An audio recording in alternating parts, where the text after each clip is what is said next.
¿Se han preguntado por qué Alemania produjo tanto genio?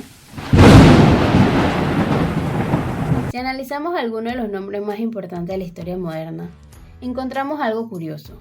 Albert Einstein, Johann Gutenberg, Alexander von Humboldt, Martin Wells Müller, el hombre que bautizó América, Marx, Max Planck. A simple vista parecen personajes sin relación entre sí. Un físico, un inventor, un explorador, un cartógrafo, un filósofo. Sin embargo, todos tienen algo en común. Nacieron en el mundo germánico. Y no son casos aislados. Durante siglos, los pueblos germánicos produjeron una cantidad extraordinaria de científicos, filósofos, ingenieros, músicos, matemáticos e inventores. Sus ideas ayudaron a explicar el universo, transformaron la educación, revolucionaron la industria e incluso cambiaron la forma en que entendemos la política y la sociedad. Entonces surge una pregunta fascinante. ¿Por qué? ¿Qué tenía aquella civilización que parecía producir conocimiento una y otra vez? ¿Fue su cultura, su religión, su forma de organizarse? ¿O acaso existía algo más profundo?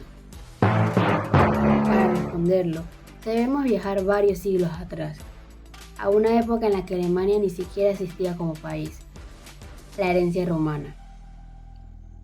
Mucho antes de que existiera Alemania como país, existió una idea. Durante siglos, los territorios germánicos formaron parte del Sacro Imperio Romano Germánico.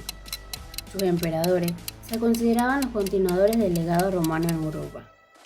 No eran Roma, pero aspiraban a preservar aquello que había hecho grande a Roma: las leyes, la organización, las instituciones, la construcción de una civilización duradera.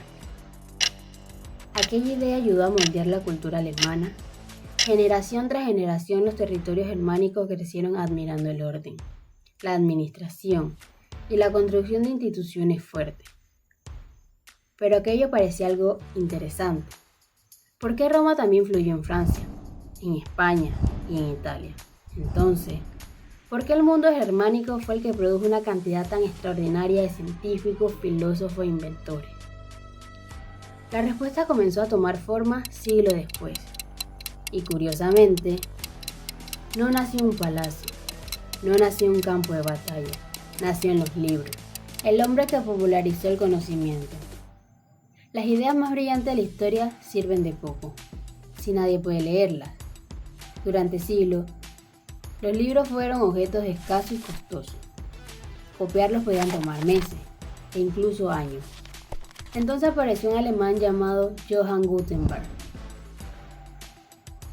Hacia 1450, perfeccionó un sistema de imprenta de tipos móviles que permitió producir libros a una velocidad nunca antes vista en Europa. Lo que antes tardaba meses, ahora podía realizarse en días. El conocimiento dejó de estar encerrado en monasterios y bibliotecas. Comenzó a viajar. Las ideas de científicos, filósofos y reformadores podían llegar a miles de personas. Y cuando décadas después Martín Lutero inició la Reforma Protestante, encontró una herramienta perfecta para difundir sus ideas. Sin Gutenberg, probablemente la revolución educativa alemana habría sido mucho más lenta. Por primera vez en la historia, aprender no dependía únicamente de escuchar, también dependía de leer. Pero una herramienta por sí sola no cambia una civilización. Hacía falta una idea capaz de aprovechar aquel conocimiento. El espíritu intelectual germano. Cuando Martín Lutero inició la Reforma Protestante, no solo estaba cuestionando la Iglesia, estaba cambiando la forma en que millones de personas se relacionaban con el conocimiento. Por primera vez, se defendía la idea de que cada individuo debía buscar la verdad por sí mismo. Cada creyente debía leer, cada creyente debía reflexionar. Cada creyente debía formar su propio juicio. Era una idea revolucionaria, porque implicaba que la verdad no debía aceptarse únicamente por autoridad, debía comprenderse. Con el tiempo, esta forma de pensar se extendió más allá de la religión. Los alemanes comenzaron a aplicar ese mismo principio a la filosofía, a la ciencia y a la educación. Preguntar, analizar, cuestionar, comprender. Aquella tradición intelectual alcanzaría su máxima expresión siglos después con pensadores como Immanuel Kant. Para Kant, el ser humano debía atreverse a pensar por sí mismo. Su famosa frase resumía perfectamente aquel espíritu. Ten el valor de usar tu propio entendimiento. No era casualidad, era la continuación de una cultura que durante generaciones había enseñado a sus ciudadanos a buscar respuestas por cuenta propia. Poco a poco el conocimiento dejó de ser simplemente una herramienta para trabajar o prosperar. Se convirtió en una forma de entender la vida. Y cuando una sociedad convierte la búsqueda del conocimiento en parte de su identidad, los genios dejan de ser una excepción. Comienzan a aparecer una y otra vez.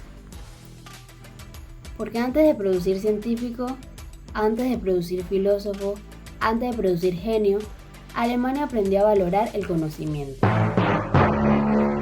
Y esa cultura terminaría transformando el mundo.